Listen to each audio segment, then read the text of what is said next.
What's good? What's good? What's good? What's good? What's good? What's good, yo? What's good? What's good? What's good? How's everybody doing? How's everybody doing, man? We back. We fucking back, baby. Yes, sir. We back. What's good, everybody? Happy Monday, y'all. Happy Monday. Happy Monday. Happy Monday. Hope everybody is having a beautiful, great start to their day. Great start to their week. Great Monday. I hope everyone had a great weekend. We're back, man. We're back. We've been off since the end of the NBA Finals. But here we are, baby. Here we are. Thank y'all for joining me again. Hey, thank y'all for joining me. And welcome to another episode of the Jayson Estrera Show, where we talk about basketball, sports, and any topic that comes our way as accurate as possible. And as always, it's your host, your boy, Jayson Estrera. And now, obviously, we have a bunch of things that we have to cover. Today, it's been a wild week in sports as expected. We have Michael Jordan's stats are fake. JJ Redick finally got announced as the head coach. Angel Reese and Caitlin Clark went head to head last night. There was so many things going on. And as we know, as we've discussed already before, you know, the NBA has to... there it is.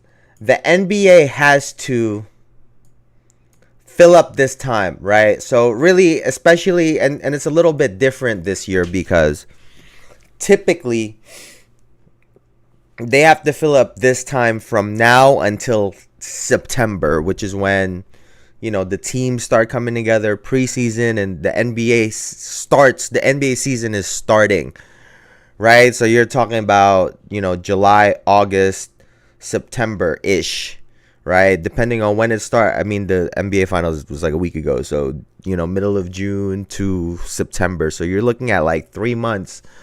But they get saved because with the rise of the WNBA and the Olympics this year, they don't have to fill the time with as much bullshit, but here we are and we still got to talk about it. But I do want to start with something that's not even basketball related, which is last week on, what was that? I think that was Wednesday, I believe, right? We saw Kendrick Lamar with the pop out in LA, dissing Drake the whole time. Replayed that song 5 times. And obviously we see Russ right there. And it was obviously beautiful to see. You know, that was a great night for hip hop. It was a great night for hip hop. It don't even matter which side you on. It don't even matter who you're a fan of or who you're not a fan of. Like, whatever your feelings are about about the beef or just all of this shit going on, I think we could all agree that was just a great night for hip hop and a great night for music. Everyone coming together against fucking Drake. Hey. What do they say in sports all the time, right? You gotta have a common goal. And I guess all of them had a common goal. But, you know, Kendrick just showing the showmanship, right? From the songs to the way that he's handled the situation, not charging creators because of they were the ones covering it. He had apparently refunded purchased tickets to people who were outside of LA because he wanted the show to be everyone from LA.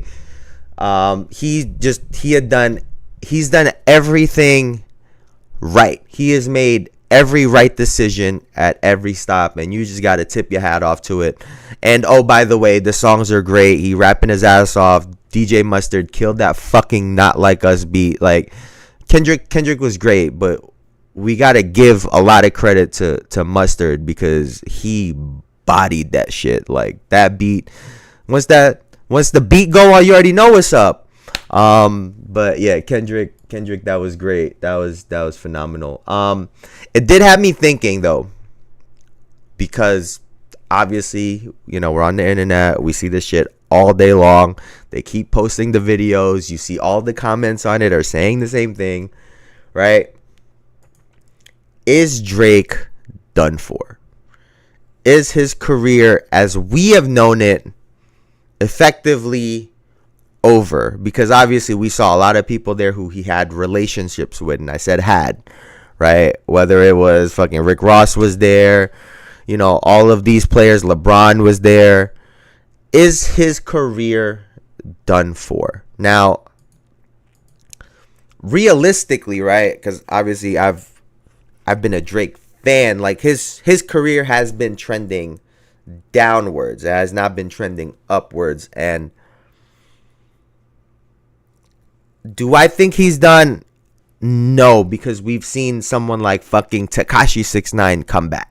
So is Drake's career done?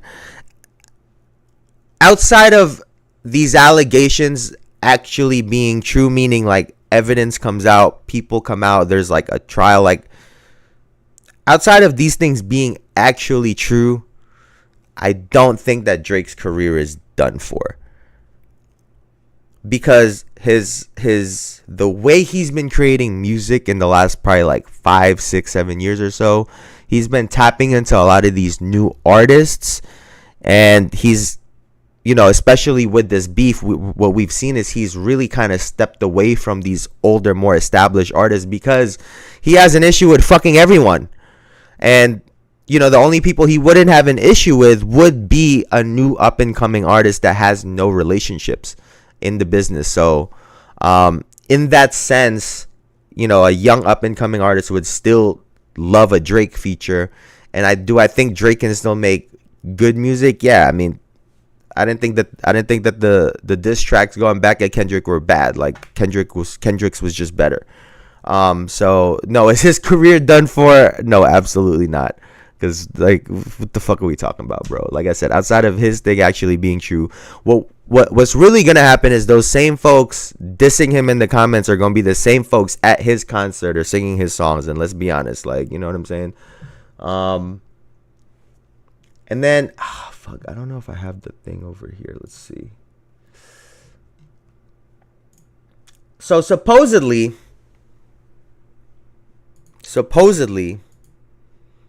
Kendrick Lamar paid stream botters to get, like, I think the guy was saying 30 million streams added on to fucking Not Like Us.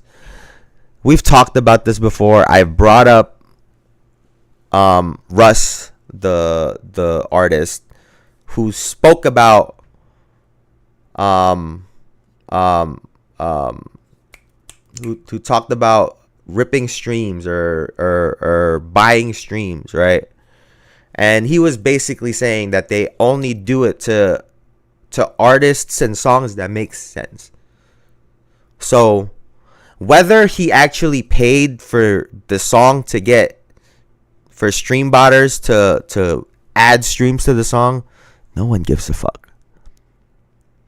Because you're adding 30 million to a song that's already generated fucking over 200 million streams. The 30 million don't mean shit. I was already of the belief that he was paying botters to fucking post on the comments on Instagram, because that's all you see. And still, I don't give a fuck. You know why? Because they were in a fucking battle. Like, it was a great song. He made great points.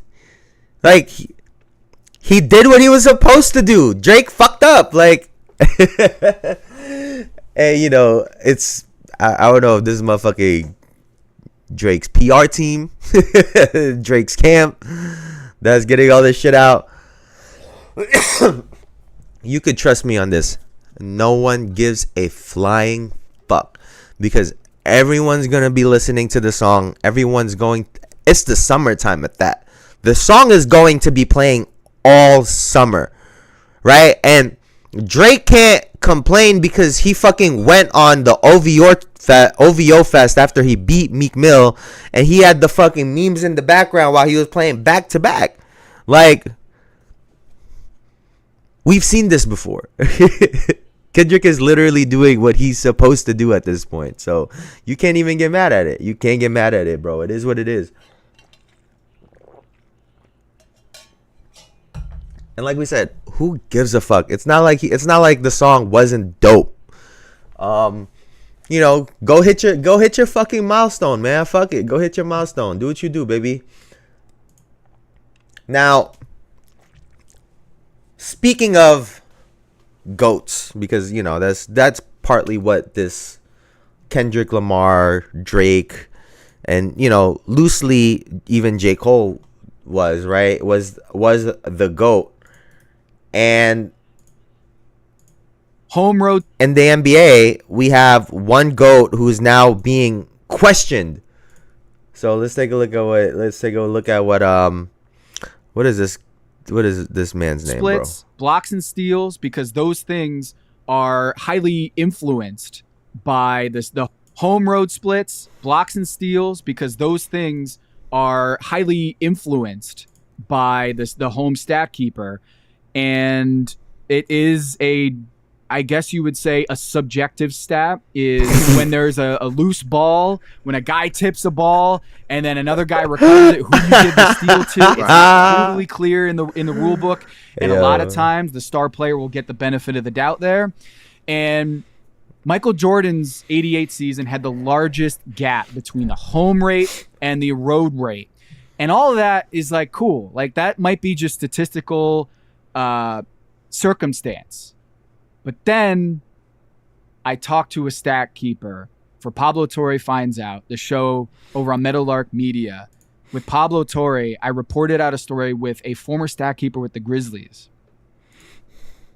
So he's talking about Michael Jordan and the Chicago Bulls and their stat keeping, and then refers to a Grizzlies stat keeper. Okay. And in the late 90s, he's talking about an award that was won in 1988, and he's talking about a stat keeper that he spoke to, who was a stat keeper on the Grizzlies in the late 90s. Continue, sir. With the Vancouver Grizzlies as the expansion team. The Vancouver Grizzlies. Admitted to inflating home stats for the Vancouver Grizzlies. This is the Bryant Reeves Big Country Vancouver Grizzlies. This is the Sharif Abdul-Rahim Vancouver Grizzlies. And he said on the record that it was part of the league culture. That he went to a stat keeping convention in Detroit and they all got together, and he came away from that meeting understanding that there was a power of the star treatment. Do we hear this guy? So, and I'm all for stats. They're obviously really important in sports and in basketball. He's talking about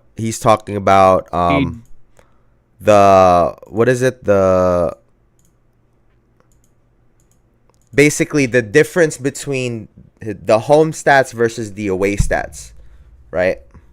And I saw a bunch of videos on this.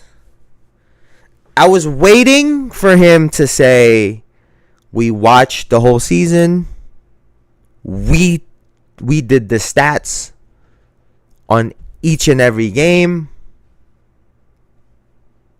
But that didn't happen. So these are all just he's making assumptions because of he say, she say, is basically what it comes down to, right? And so where was this? And I think it's really funny that this comes right after the NBA Finals, we start getting all of these news. First of all, the NBA Finals was going on. Why the fuck are you worried about the 1988 Defensive Player of the Year award? Like, are we good, bro? Are we dead ass? Are we dead ass? Are we dead ass? We just seen potentially the start of a new dynasty with the Boston Celtics. We saw one of the best players in the league take a heartbreaking loss in Luka Doncic, which, you know, we've seen losses like that catapult players into other levels of play. And you worried about the 1988 Defensive Player of the Year award.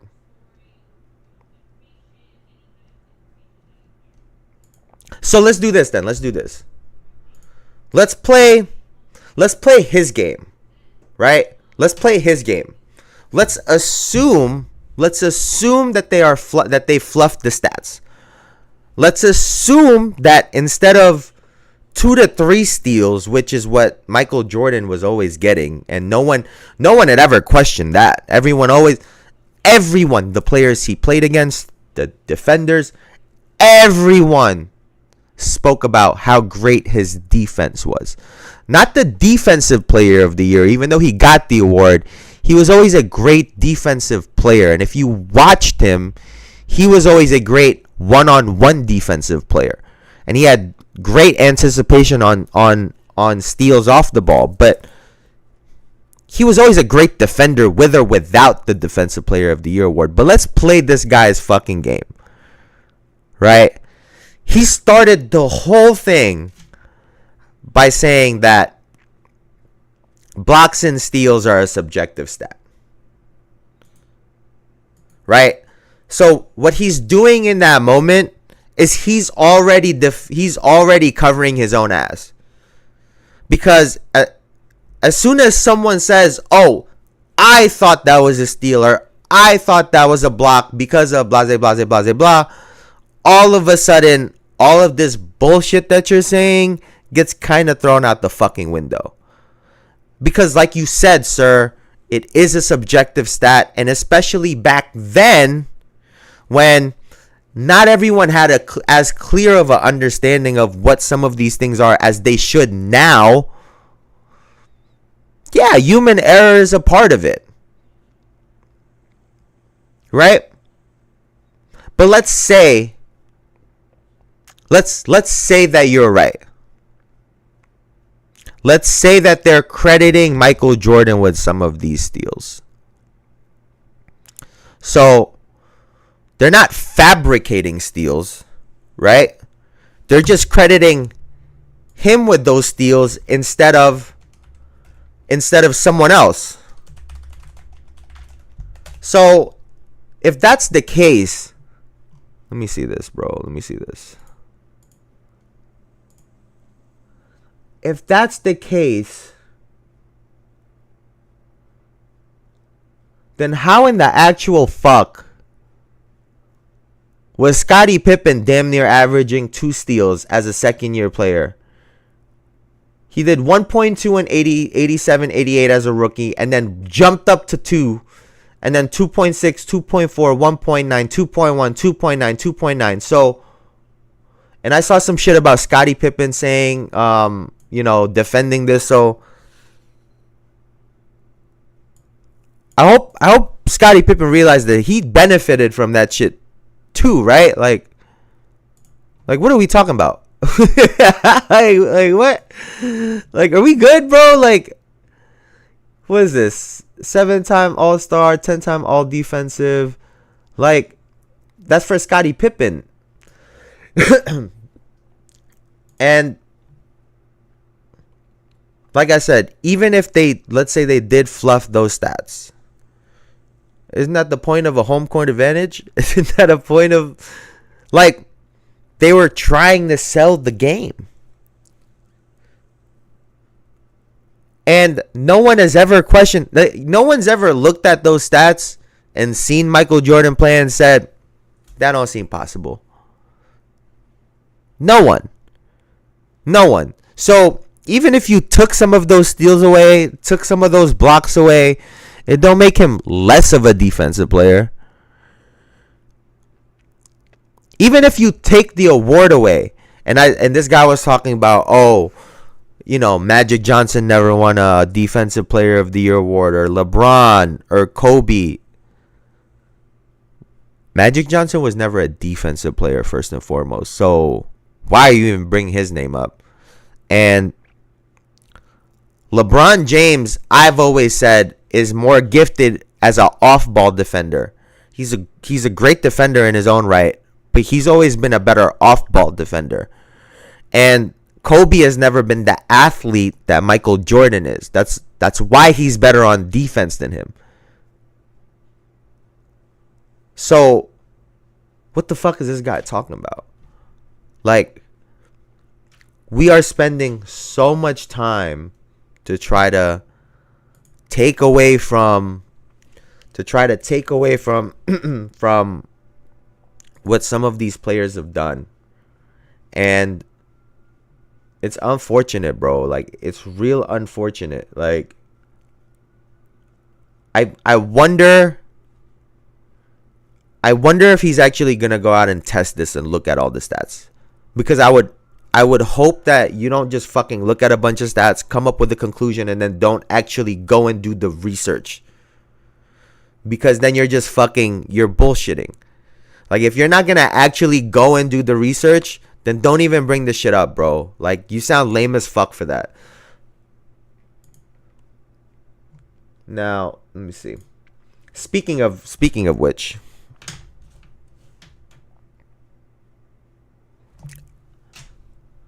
now,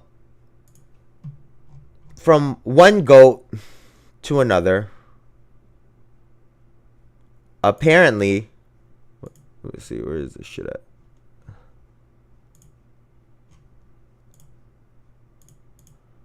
So supposedly, LeBron James is opting out of his contract. Now, that got a lot of people talking, right? As it should. But I don't think that people realize why he's expected to opt out. Right? So, he's expected to opt out of his contract for the purpose of putting a no trade clause in a new contract that he signs. So, that's the belief, is that he's opting out of his contract to adjust what his contract looks like.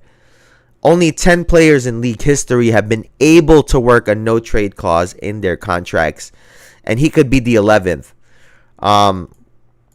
He's projected to sign a $162 million deal, and would give up, I think, like $2.3 million in total if he opts out instead of extending his option, which obviously a player like LeBron James in a city like Los Angeles, he makes that $2.3 million back up relatively quickly, in my opinion, right? So that is a non-issue compared to the no trade clause that he could potentially have, which guarantees him and his legacy moving forward.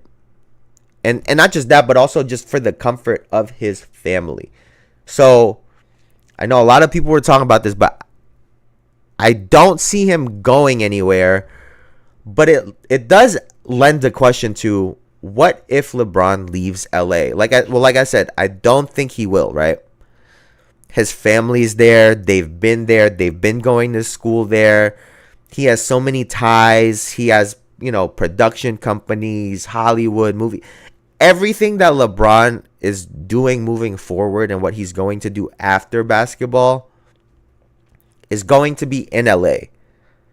So it wouldn't make sense for him to move to a different team, because what would realistically happen is, if he were to go to a place like Philly, which is one team that they've linked him to, he would end up moving there, and and his wife and kids will probably stay in LA. That's probably how that shit would happen. Because all of their ties are already there. They've already, put roots into Los Angeles. And to expect him at this stage of his career to move somewhere else outside of like Cleveland, which even to me doesn't really make sense because their team don't make sense. You add so many variables, right, that he could just deal with at home. So like, let's say if he goes to Philadelphia, Joel Embiid's injury prone and all the injuries he's dealt with. Well, he could just stay in LA and deal with the same shit with Anthony Davis that he's been dealing with. At least his family don't got to go nowhere. And oh, by the way, a lot of that is also just a narrative with Anthony Davis. He's not missing nearly as many games as people would want you to think. So that don't make sense. I don't see him moving to the East Coast if he were to move. I think I said it before, right? And we're going to get into this in a second. With the news about Bronny James, I was saying the Golden State Warriors. And the reason I said the Golden State Warriors is because even though they've been in a rough patch, even though signing Bronny James doesn't really do much for them because he's more of a project player that you have to develop, getting LeBron James shifts everything on the team. And I know that LeBron is old. I know that Steph is getting older, but that duo, depending on the pieces that you put around them, I think has the chance to be competitive in the West. Not to mention the fact that LeBron would be close to LA, close to his family. If my assumption is right that his family would stay. And you add on top of that Silicon Valley, San Francisco. It's a lot of positive things for LeBron James.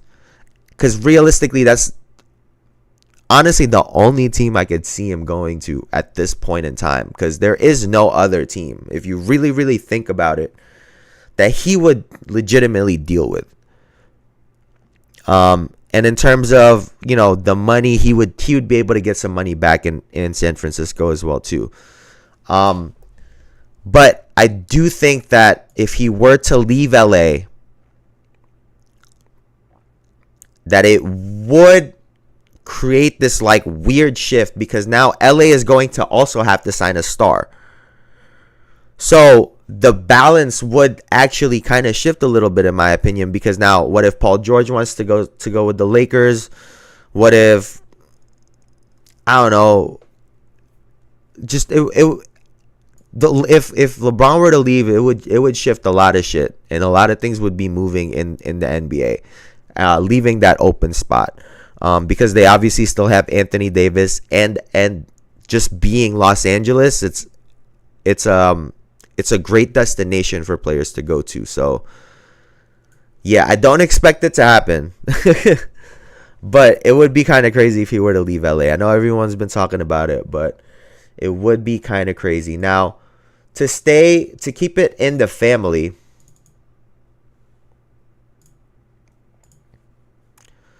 we saw this last week.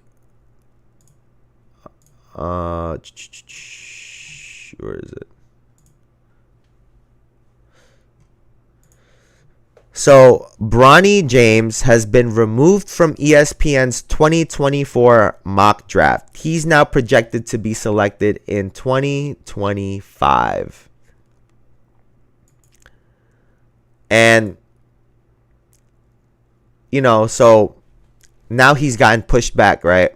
Which we've been saying from the beginning. He should have stayed in college. He needs to develop. Even though he has good physical tools, and I think he has a good sense for the game, being ready for the NBA, I think, is still a totally different beast. Now, I also don't think that it really matters whether he's on that draft board or not, because that's how much pull LeBron James has, in my opinion, right? I don't think that LeBron's been talking about playing with his son for all of these years, and now that he's on the verge of it, that he's not going to make it happen.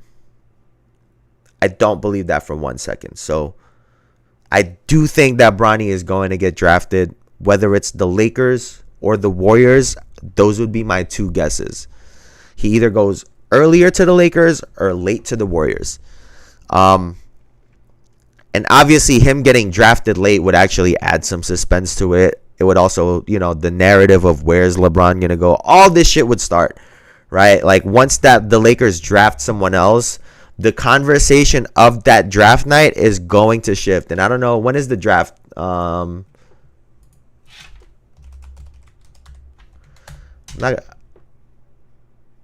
June 26 to 27. Like, are we fucking trolling, bro? Like, so yeah, I do think that Bronny is going to get drafted one way or the other, because if it guarantees LeBron is going there, he's going to get drafted. Because you're not drafting Bronny, you're basically drafting LeBron. So all that shit don't matter to me. And also, the fact that we've been seeing the Lakers do a lot of misdirection, where whether it was the Dan Hurley name when JJ Redick's name kept getting brought up, JJ Redick having to say that shit. Now we have, the LeBron news of him opting out. They're doing a lot of these fucking little pump fakes. And I'm of the belief that it's just to try to throw us off of their tail. It's to try to throw us, because everybody's been following them. They're getting read like a book. And I think that they're just trying to, like I said, get rid of the people that are following them. But yeah, I don't think this really means anything, if we're being honest, bro. I don't think it means much. I think Bronny gets drafted either way, is the bottom line. He gets drafted either way. And this leads us to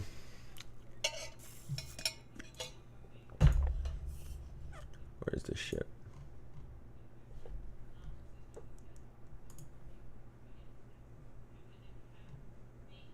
Where is it? Oh,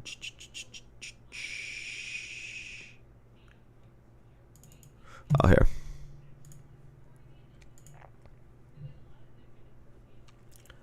And this leads us to this, man. JJ Redick will be the LA Lakers' new head coach.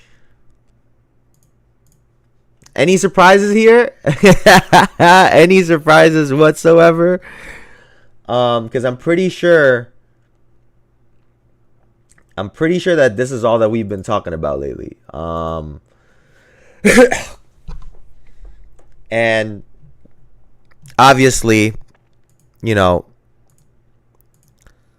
congratulations to JJ Redick getting an LA Lakers job, head coaching gig, as your first professional coaching job is insane. Like, that's insane. So you got to tip your cap off to him. And like I've said from the beginning, it's not that I have no faith in JJ Redick. I just don't. He just hasn't had enough experience. That's really what it comes down to, right? Like, there's going to be a time where a player is going to look at him and be like, you don't know what the fuck you're talking about. Or someone's just not going to respect him because he's too young, or someone, for whatever reason, right?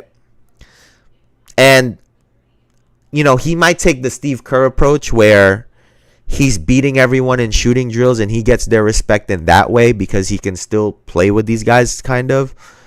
And so, when he says something, they have to shut the fuck up because they know damn well he can still outshoot them and he can teach them the game. But what happens in a situation where he feels like he's getting disrespected? How will he react to that? Because a lot of these situations are going to be situations that he's dealing with for the first time from this point of view as the head coach. He's dealt with it as a player, and he knows how to deal with it as a player. But How do you now navigate these waters as the head coach? How do you have some of these difficult conversations as the head coach? And for me, that's the part where it gets tricky, right? We were just watching How I Met Your Mother the other day, and Ted Mosby, the architect, he went from just being one of the folks at his firm to being the boss because he got signed to a job. And the shift went from, he was one of the people in the break room, to all of a sudden when he's in the break room, everyone's hush hush because he's the boss. Right? Just a simple role switch. How will JJ Redick react to that? Because he's not the players anymore. Even though, he could be a player coach. Still, if he gets pushed back, how will he respond? That's all. And how will he handle it? How will he handle if the player responds poorly or well? Like, we don't know these things because he hasn't been there. But do I think that he knows basketball? I've raved about his knowledge. I think he knows a whole lot. He's openly talked about how much he doesn't like the drop coverage and some of these modern ways of coaching and some of the new strategies. So I do think that he has something great to offer. I think he has an ability to mesh the old school with the new school in a really good way. And I think that'll go a really, really long way for the LA Lakers. But they are in a spot right now with LeBron and Anthony Davis where they have to win now. JJ is not going to have the luxury of, we have 2 years to kind of figure this out. I can get my bearings and, and go on from there. So that's for me is the tough part in this, is he doesn't get to have a natural progression through his coaching career the way he's supposed to. He's going to get thrown into the fire. And we're going to see if he's going to sink or swim, man. We're going to see. We're going to see. So, speaking of some things moving around the NBA, do I not have it here?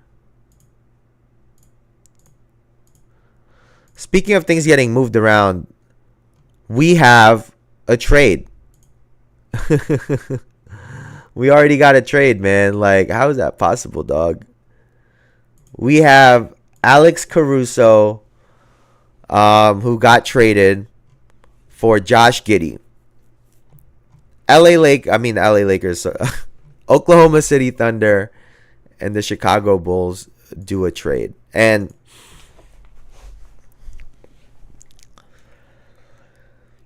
I think this is a little bit telling. I think it's a little bit telling. I think on one end, it says something about what both teams have in mind, in my opinion. Alex Caruso going to OKC, I think is great. I think it's phenomenal. I think it's awesome. Josh Giddey going to Chicago. However, I do think that there's a reason why, right? So, for the Chicago Bulls, you have, Lonzo Ball obviously has been talking about his injury, when he's coming back.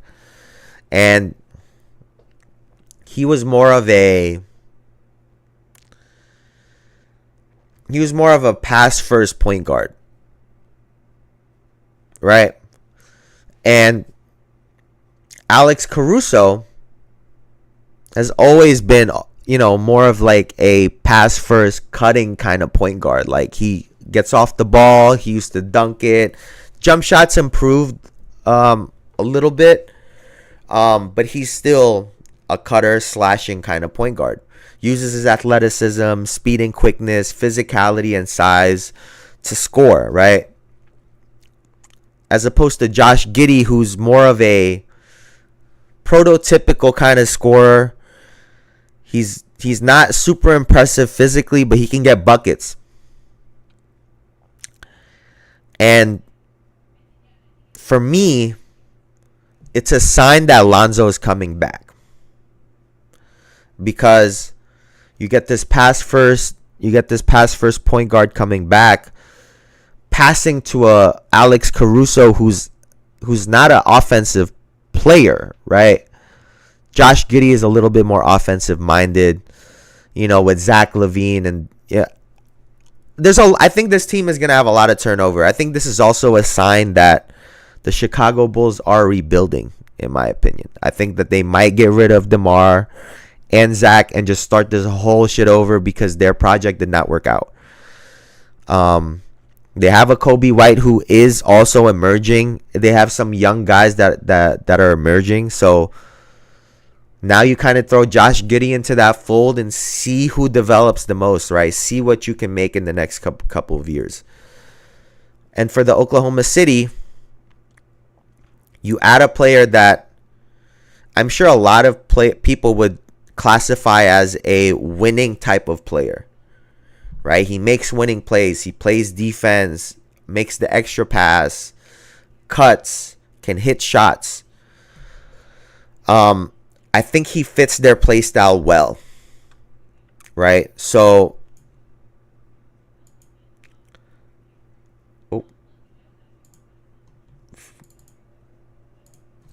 winner. Like, what the hell, bro?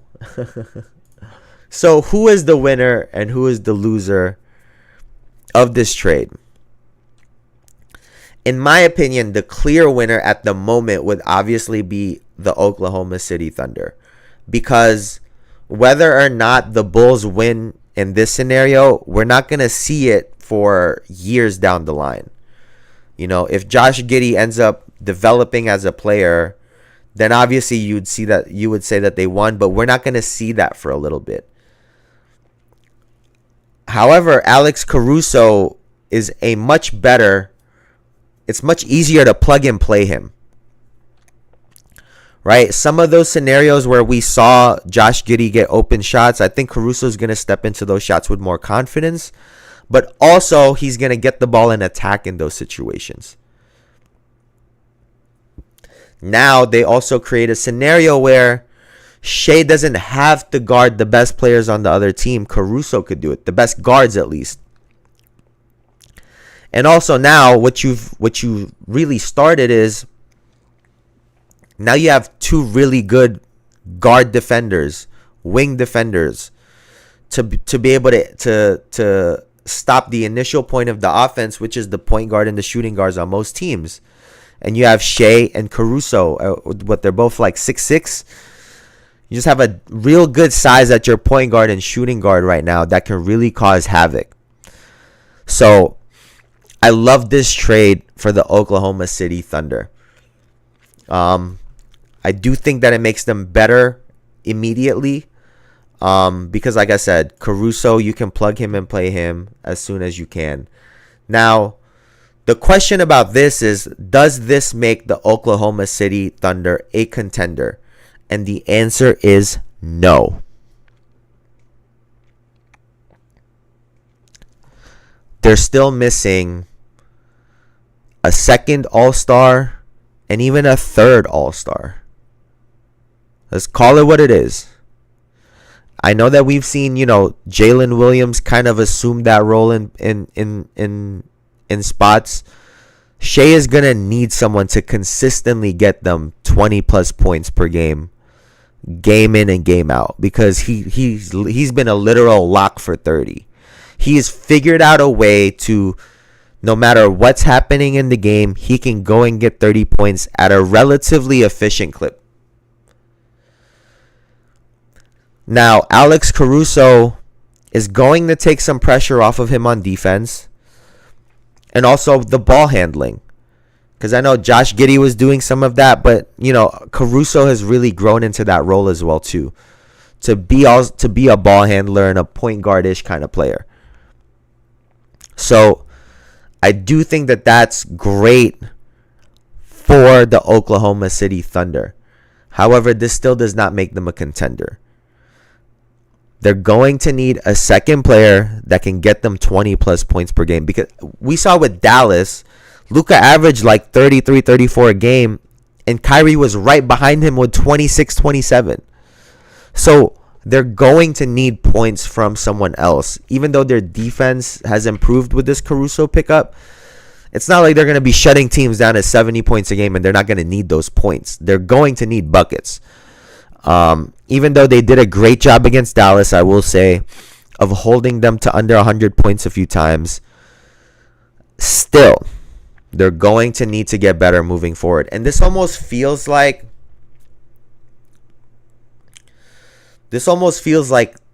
they made a shift. They made a change to counter the Dallas Mavericks, when the reality is they also have to game plan for the Denver Nuggets and the Minnesota Timberwolves.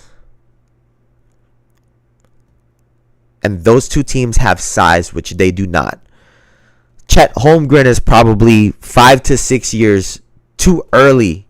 You know, if we had Chet Holmgren 5-6 years from now playing against those guys, yeah, maybe it's a little bit different, more developed size, more experience, but right now he's too young to be dealing with those players with size. So yeah, I think the OKC kind of plugged that hole that Josh Giddey was, you know, they were exposing him, they were leaving him open, and on defense they were going at him. They fixed that part. They haven't fixed all of their problems yet though, so let's not stop yet. If we can still stack more talent on this team, I think they should do it. But we will see moving forward, man. We will see moving forward. Now,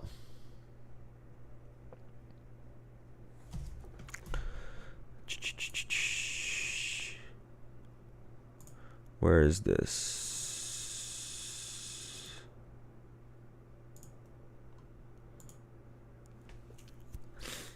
Now, I saw this because I thought it was really interesting.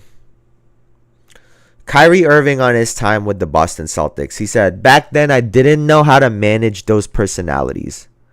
I went into every day feeling like I have to be better than my teammates. These guys on the Boston squad know my game. They know it well, and they've been able to scheme for me. Getting over this hump is something that's been on my mind for a while." Now, I've always felt like this. Like when he was on that Boston Celtics squad, I used to tell my dad all the time, I wish they would trade him. Because it was players at different points of their career, right? You had young players with Jaylen Brown, Jason Tatum. I think they even had Rozier at the time. And I was of the mindset that let this team lose and work their way out of it. Meaning, let them make their rookie mistakes. Let them make all of the mistakes that they can as early as possible so that they can learn from it. Contrast that with a player like Kyrie Irving, who was an NBA champion at that point. And he was looking at these players as competition, but he's also looking at them and saying, this is what you do well. This is how you can help us win a championship. And at that point in time, them making mistakes was hurting Kyrie Irving's career. So I always, and I'm glad that they did it. I wanted them to get rid of Kyrie, not because he wasn't a great player, but because, like I said, they were at different points of their career. They just wanted different things, right? And obviously, his mentality at that point was competition, competition, competition, competition. You know, it seemed as if coming off of that LeBron James Cleveland Cavaliers situation, he still felt like he had something to prove. And, you know, obviously, he ended up sharpening these guys' game as well as well. So it had a positive effect on Boston, still. But this for me kind of proves that theory that I used to have, where when you get a core of young guys like the Boston Celtics did, the objective shouldn't be to win right away. It should be to let these guys figure out the NBA. And a part of that is to making mistakes.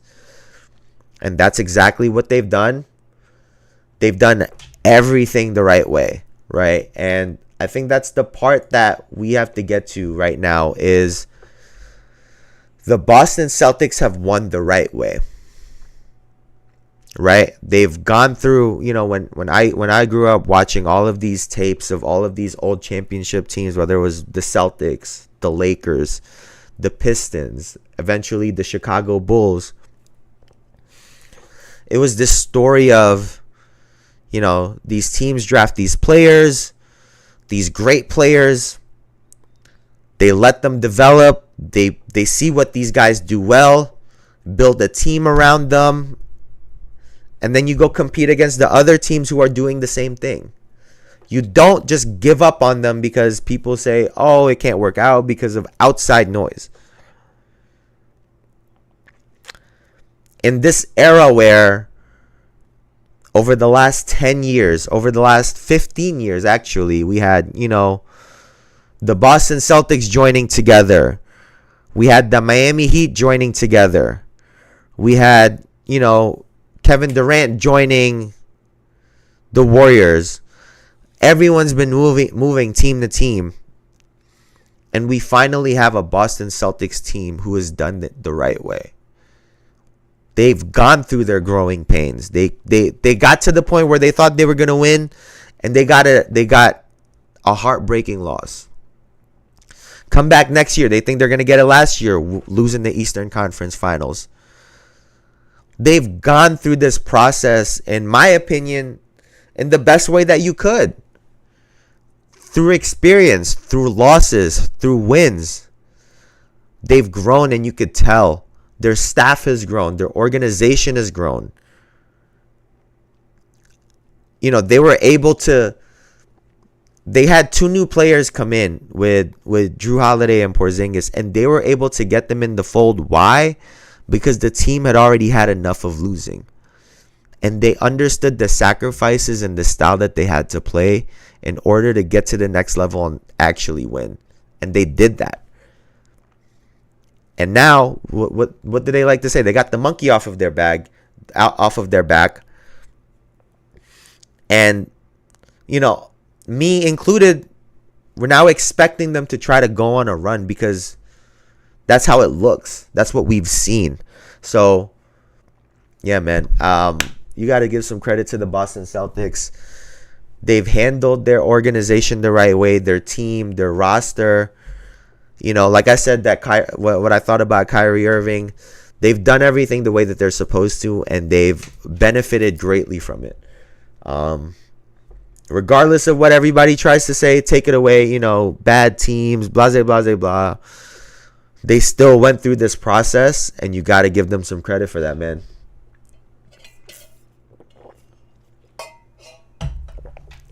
Now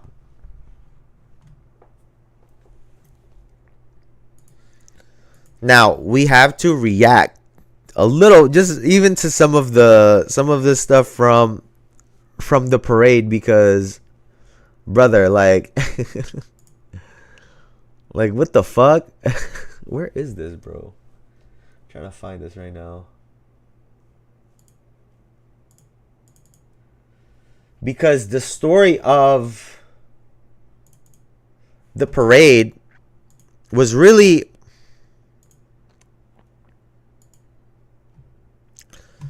Well, we'll start with this. Excuse me. So it started with this, right? Jaylen Brown losing his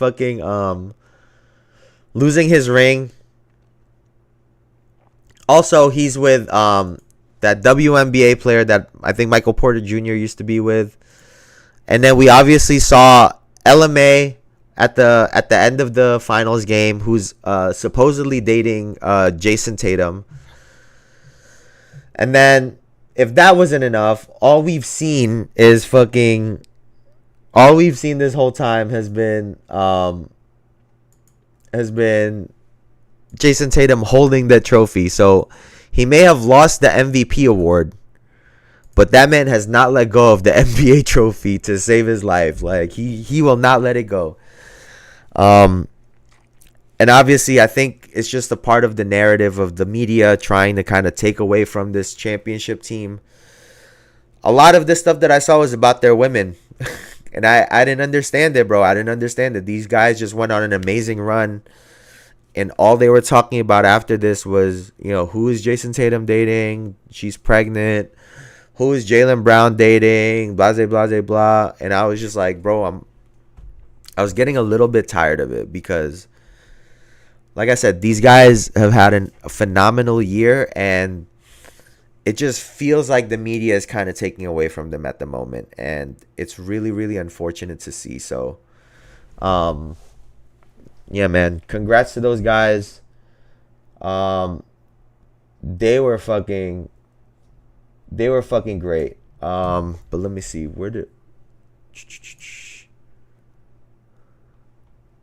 where was this, bro?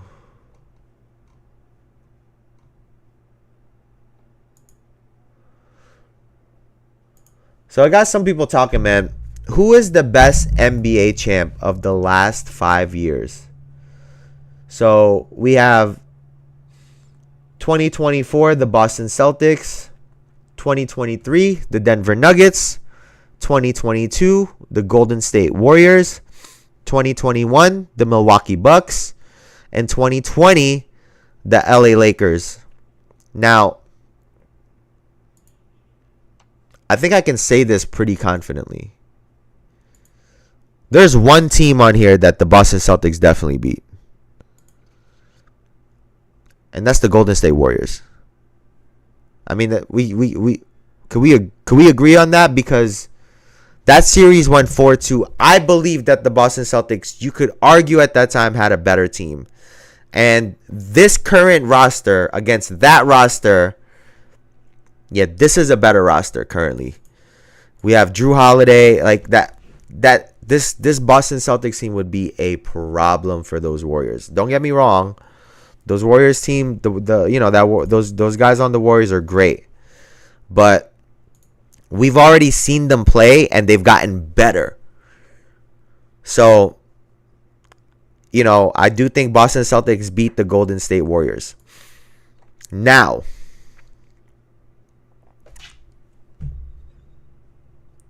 Milwaukee Bucks versus, who were they playing that year? They were playing the Warriors that year? Yeah, right? They're playing the Warriors that year, right? Yeah.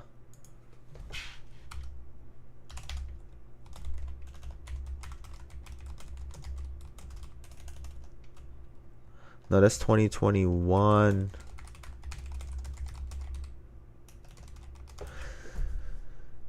They had, let me see their roster right here. Giannis, Drew, obviously, Dante, Chris Middleton, Bobby Portis, Jeff Teague, PJ Tucker.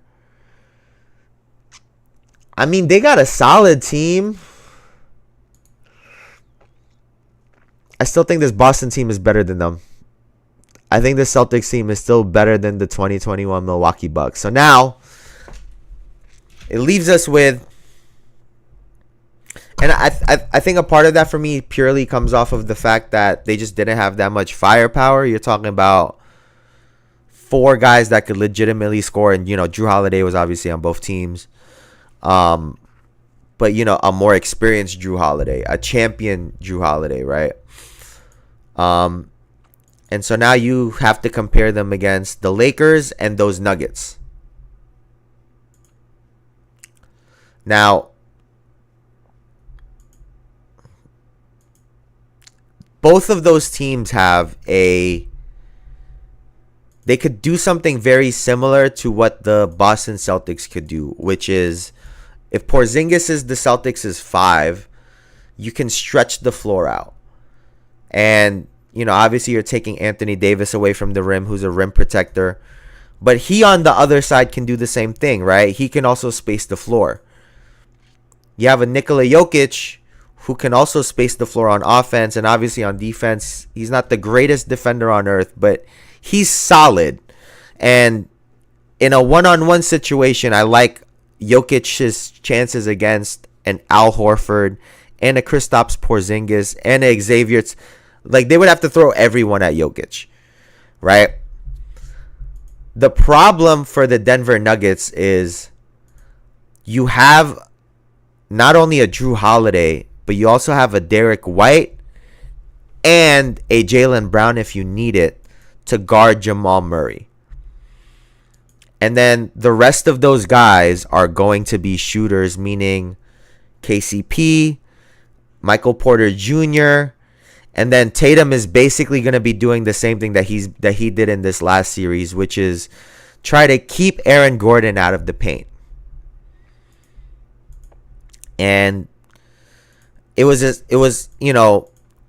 matchup would have been a great matchup to see in the NBA Finals, because I do think that they could have forced the Boston Celtics, they could have made the Boston Celtics uncomfortable, right? Because, now you're looking at Drew Holiday, Derek White, and Jaylen Brown in constant pick and rolls against a Nikola Jokic, right? They can't keep switching that because Jokic is just going to keep posting up those guards. And yeah, it's a problem. It's definitely a problem. And then when you look at the LA Lakers, you're going to depend on, let's see, what does this roster look like? Because they had, Kuzma on the team at that time? Let's see.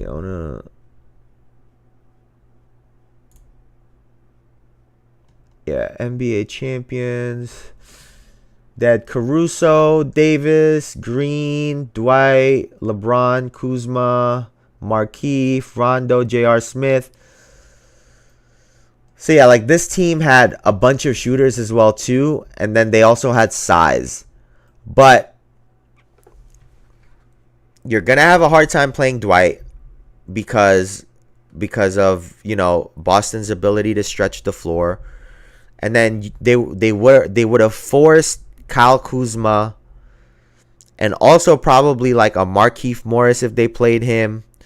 They would have forced those guys to play defense. Now, the interesting matchup for me would be Rajon Rondo and Drew Holiday in that situation. Can Drew Holiday neutralize the things that Rajon Rondo can do? Meaning, he's going to set back picks for guys. He's going to keep an active dribble. Can Drew Holiday try to neutralize all of those things that Rondo can do? Because he does a lot of what LeBron James can do, right? So he's going to take pressure off of LeBron.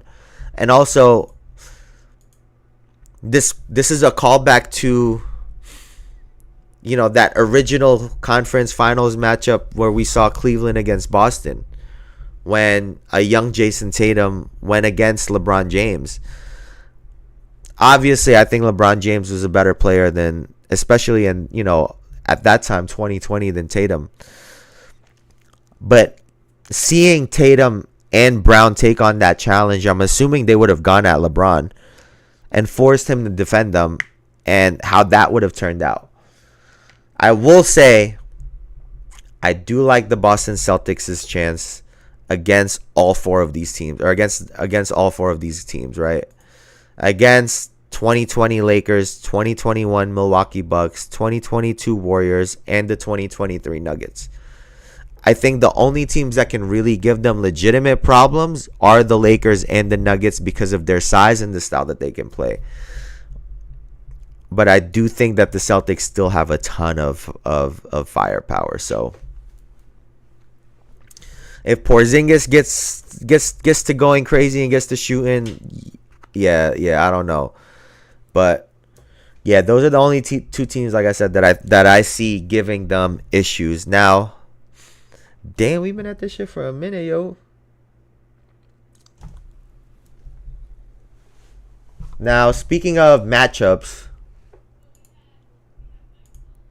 let's see here.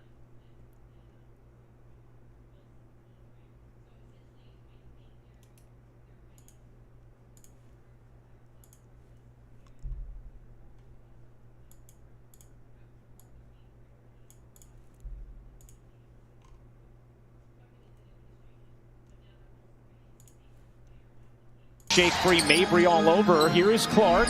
Clark separating, taking, and hitting. So, of course, they played with one another in college, but they go at one another in this matchup. Injury to Temi Thagbenle has really found her footing over the last 4 or 5 games. Reese, the deep catch. Trying to get it back. 4 to shoot.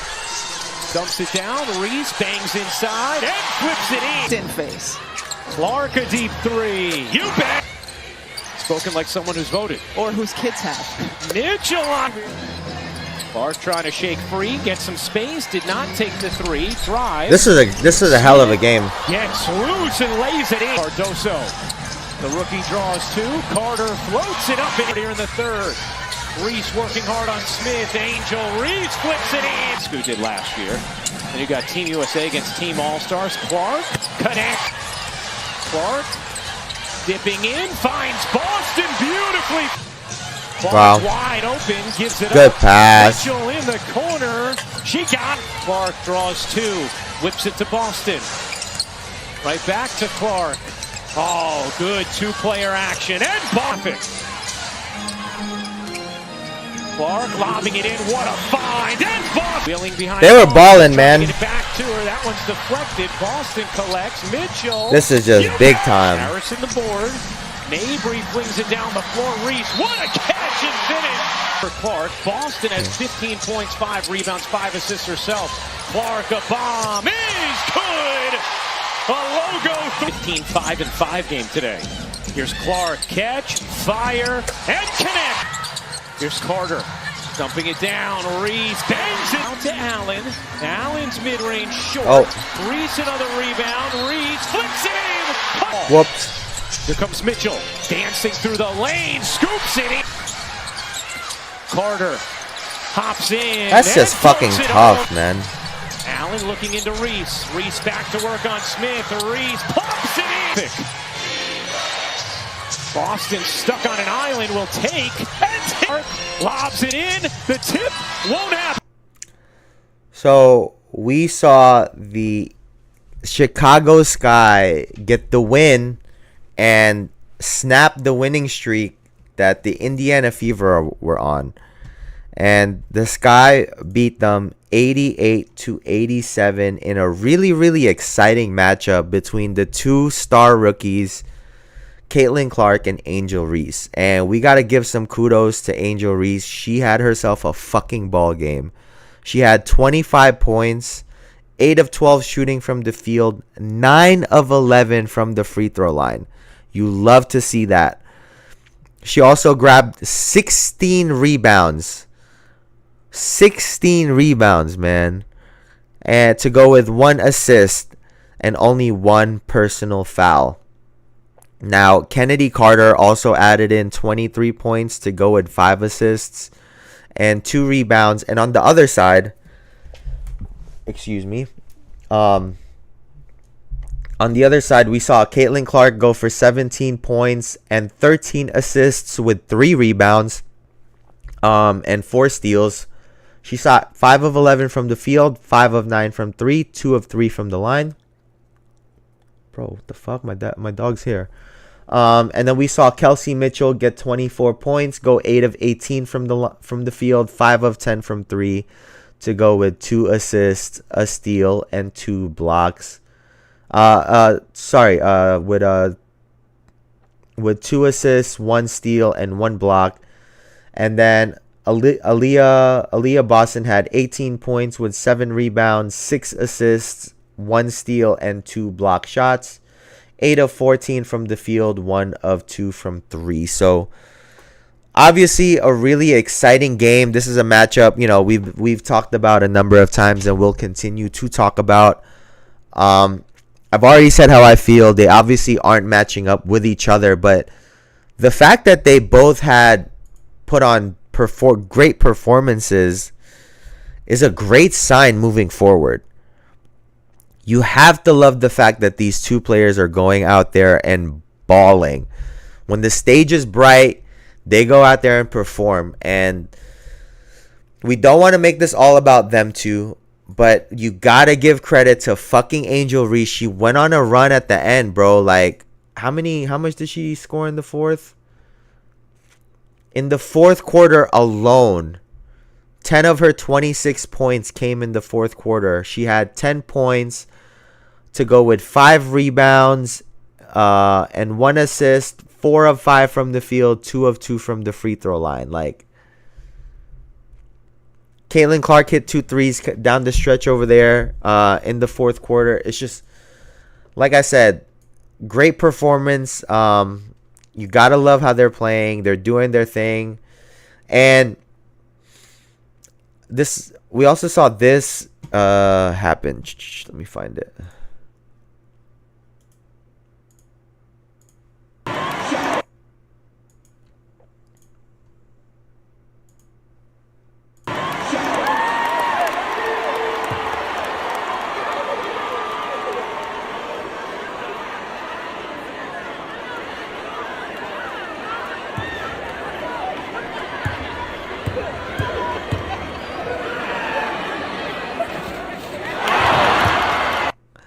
Bro, literally having to tell... Oh, is it not here? What the fuck? Alright. Literally them having to tell the fucking... the referee...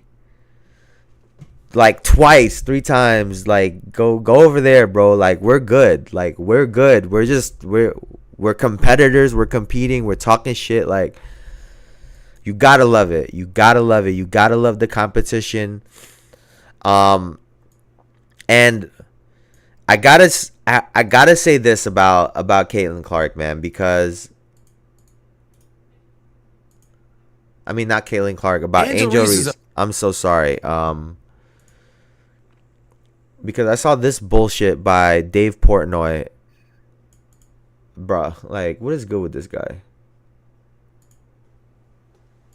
Angel Reese is a very good player, but have you watched her play? She's a typical WNBA. She's off great on the offensive glass, rebounding. The reason people are captivated by Clark is the way she plays, like Steph Curry. And the thing that I don't like people making it race. I don't think it's in the league that's race. It's jealousy that she's so popular. But there's lots of major white female WNBA megastars that nobody cared about. She just plays different. I would respect and like Angel more if she just ate it. She's like, if she was just like, you know what? I fucking hate her and I'm going to go at her and I'm going to make my mission to make her life miserable. But she doesn't do that. She acts that way. And then she acts like people are making it up. Well, you did the lambada when she got cheap shotted. You did this in college. You've done one thing after another. And then you're like, no, I like Caitlin Clark. I like her teammate more, who actually hit her, is like, yeah, I don't like her. I respect that. It's the back and forth that drives me nuts with her. Yo, what's good with this motherfucker, bro? Like, why does he have a platform? Because you said a whole bunch of fucking nothing, bro. Like, I get the fact that she's trying to play this role, right? This villain role. She's outwardly spoken about it, right? She's also a rookie. She didn't sign up for this shit, right? Like, she's just kind of been pit against Caitlin Clark, because we understand that in any good story, we need a hero and a villain. And, you know, Angel Reese drew the short end of the stick. And what people have to realize is, yes, she's verbally said that she's embracing it, and she's, you know, she's taking what she can. You know, she's taking what's given to her. You also have to learn that role. You don't just fucking, everyone isn't just the villain in life. Like, you have to learn that role. And I'm talking about that in entertainment and sport. Like, you have to learn how to be that person, how to say the right things to tick people off. And clearly, she's pissing people off regardless. Because what does a typical WNBA player mean? Because 26 and 16?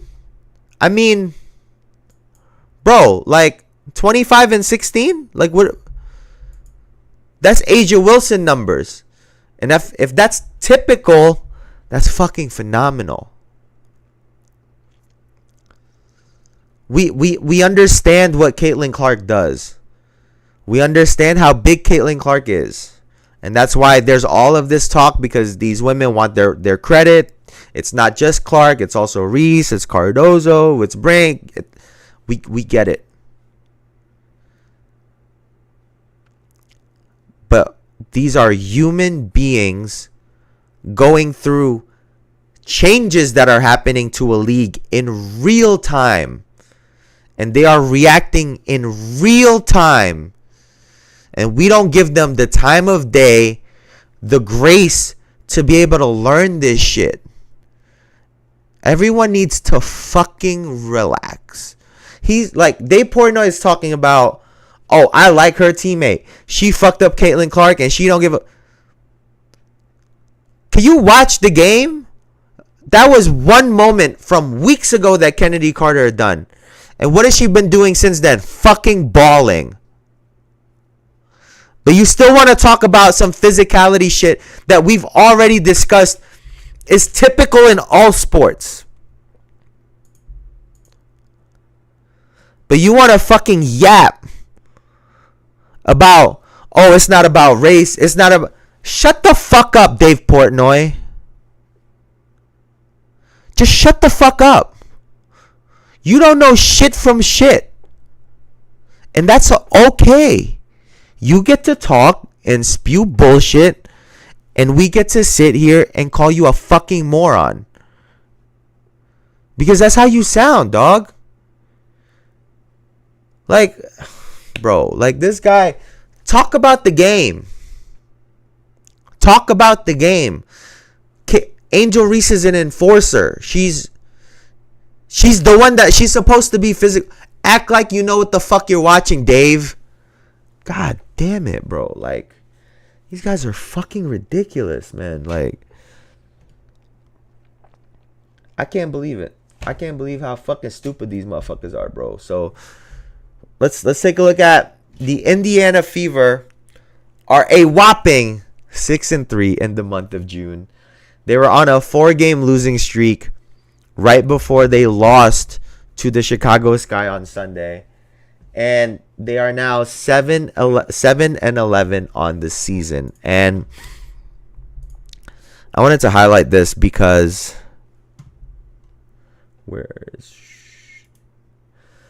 I think this is a great sign for this team.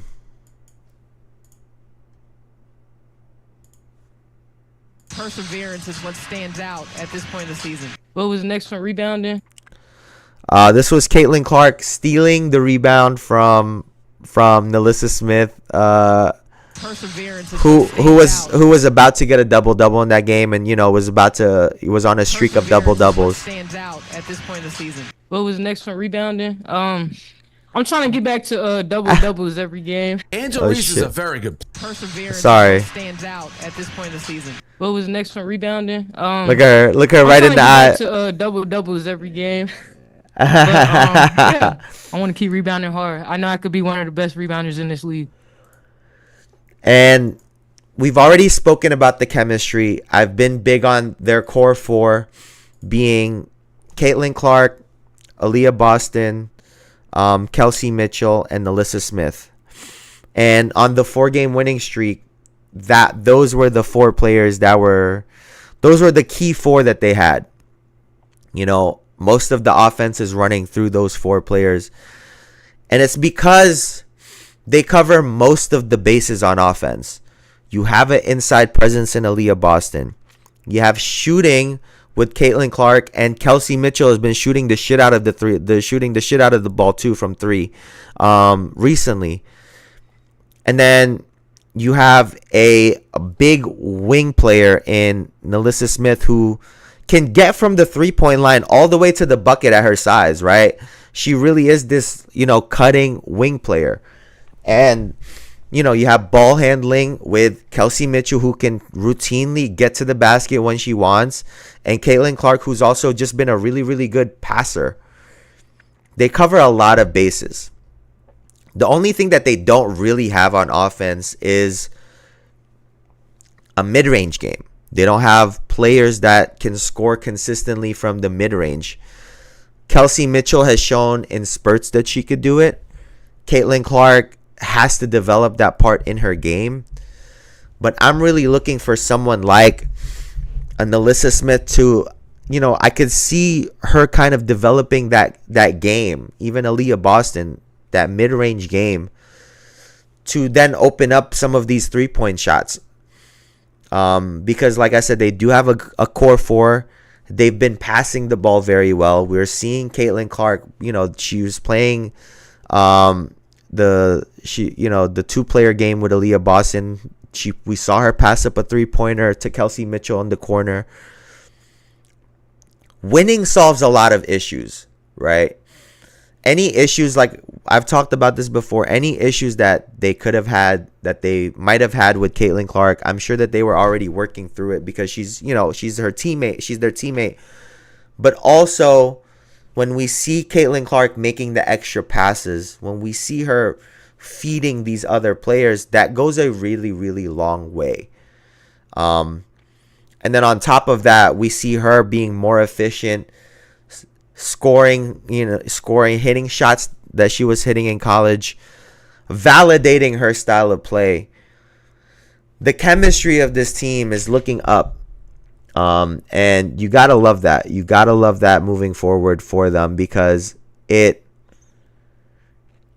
creates a system in which, they can all function really well at a high level. And, it's a great thing to see. It's a great thing to see. So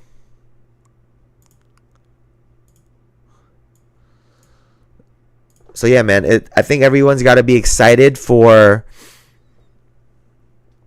them moving forward.